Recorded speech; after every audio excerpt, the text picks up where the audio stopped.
Salam, salam dan bahagia. Majuah-juah. Bapak Ibu guru yang hebat, perkenalkan saya Agnes Rohani Borugalingging SPD dari unit SMP Negeri 1 Atap 4 Barus Jahe di Kabupaten Karo. Perkembangan zaman yang semakin pesat menuntut kita untuk terus beradaptasi, termasuk dalam pendidikan. Kurikulum Merdeka membawa angin segar dalam merancang pembelajaran yang lebih fleksibel, menyenangkan, sesuai dengan kebutuhan peserta didik dan kebutuhan zaman. Sebelumnya, pembelajaran yang saya lakukan di dalam kelas hanya terbatas pada buku teks, dan pengajaran yang saya lakukan hanya berpusat pada guru. Sehingga yang terjadi, anak-anak tidak ikut terlibat aktif dalam pembelajaran, dan apa yang menjadi tujuan pembelajaran pun tidak tercapai. Saya menyadari pembelajaran yang saya lakukan belum berpusat pada murid. Setiap murid memiliki kebutuhan belajar yang berbeda-beda, mulai dari kesiapan belajar, minat, dan profil belajar siswa. Generasi muda saat ini yang akrab disebut dengan generasi milenial, mereka tumbuh besar dengan teknologi yang sebagai bagian tak terpisahkan dari kehidupan mereka. Mereka memahami akses informasi yang mudah, mengoperasikan berbagai perangkat digital, serta memiliki gaya belajar yang unik. Pada mata pelajaran yang saya ampuh, yaitu pendidikan agama Katolik, kitab suci merupakan sumber utama dan pedoman hidup dalam pembelajaran agama Katolik. Dan disesuaikan dengan perkembangan zaman saat ini, saya pun mendesain pembelajaran berdiferensiasi dengan membuat media pembelajaran interaktif melalui aplikasi Ngopipak, Ngobrol Pintar Iman, Pelajaran Agama Katolik. Dengan media pembelajaran interaktif Ngopipak ini mampu memenuhi kebutuhan belajar peserta didik, sehingga membuat pembelajaran lebih bermakna, efektif, dan menyenangkan. Di dalamnya ada fitur komik Alkitab, film animasi Alkitab, materi, kumpulan lagu sekolah minggu, dan game interaktif. 3, 2, 1. Sebelumnya, saya telah melakukan asesmen awal dengan cara membagikan angket asesmen non-diagnostik untuk mengetahui kebutuhan peserta didik. Ya, kemarin sudah saya melakukan asesmen juga melalui gaya belajar kalian, apakah itu audio, visual, dan kinestetik. Kemudian, saya melakukan asesmen awal diagnostik kognitif dengan cara membagikan link Google Form untuk mengetahui kemampuan awal peserta didik terhadap materi yang akan dilaksanakan. Langkah selanjutnya, saya melakukan pemetaan terhadap hasil asesmen diagnostik kognitif yang sudah saya lakukan.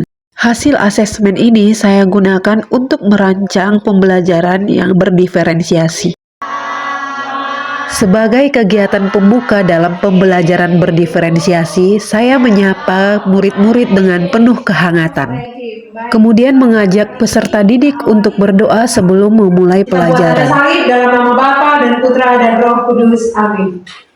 Dan juga mengingatkan kembali kepada peserta didik tentang kesepakatan kelas yang sudah dibuat. Hal ini untuk menumbuhkan kembali komitmen bersama peserta didik dan guru. Agar menumbuhkan semangat peserta didik, saya melakukan ice breaking dengan bernyanyi. Siapkah pelajar pelajaran agama? Kami di sini siap untuk belajar. Anak Katolik, anaknya Tuhan Yesus. Belajar dan beriman, cerdas dan berkarakter. Anak Katolik, anaknya Tuhan Yesus. Belajar dan beriman, cerdas dan berkarakter. Anak Katolik, anaknya Tuhan Yesus. Tindakan atau mujizat. Di sini saya menyampaikan tujuan pembelajaran sebagai pencapaian peserta didik dalam melaksanakan proses pembelajarannya nanti.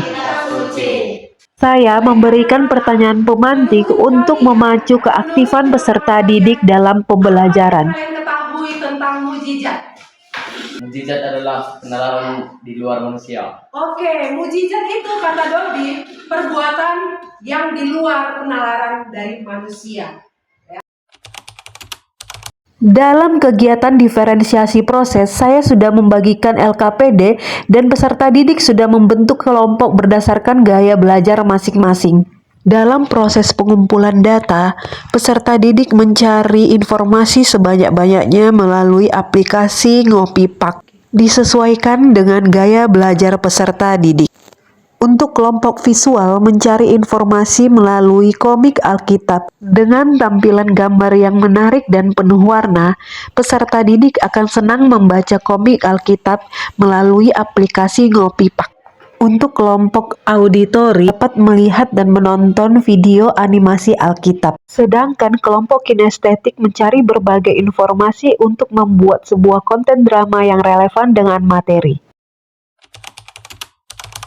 Hasil pengumpulan informasi dituangkan dalam kegiatan diferensiasi konten. Untuk kelompok visual membuat sebuah mind mapping dan poster.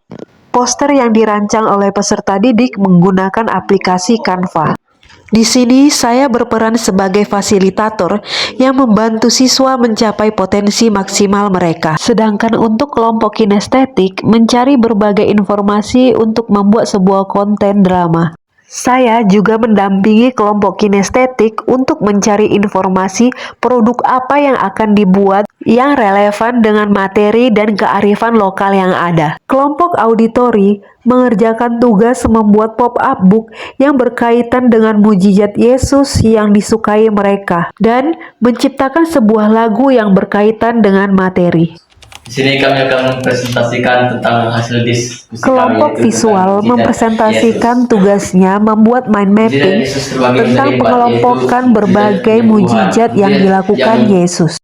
Kemudian peserta didik menampilkan poster yang berkaitan dengan salah satu mujizat Yesus sebagai teladan dalam kehidupan sehari-hari.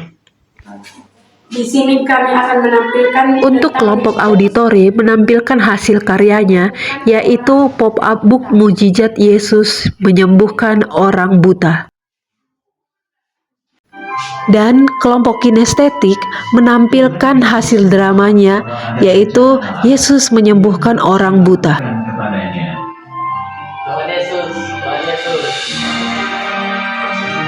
Lalu Tuhan Yesus meludah ke tanah dan membalaskan tanah ke mata orang buta itu.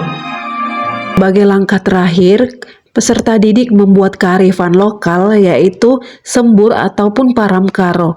Ini adalah salah satu obat tradisional yang banyak digunakan oleh masyarakat suku Karo dan di luar suku Karo sebagai penyembuh demam, perut kembung, dan lain-lain yang berbahan rempah-rempah Nusantara yang sangat mudah diperoleh dari lingkungan sekitar kita. Saya menyampaikan kepada peserta didik relevansi kearifan lokal ini dengan materi yang telah kita pelajari, bahwa sembur atau paramkaro ini diyakini masyarakat Karo sebagai penyembuhan dan kita harus percaya kepada Yesus untuk meminta mujizat penyembuhan daripadanya. Dalam aplikasi Ngopipak terdapat beberapa soal yang disajikan dalam game edukasi yang dapat diakses kapanpun dan dimanapun. Dan secara otomatis nilainya akan muncul. Murid pun dapat mengetahui letak jawaban yang salah dan jawaban yang benar. Menurut saya, pelajaran tadi menyenangkan. Ada komik Alkitab, ada video yang seru, dan ada game yang menarik.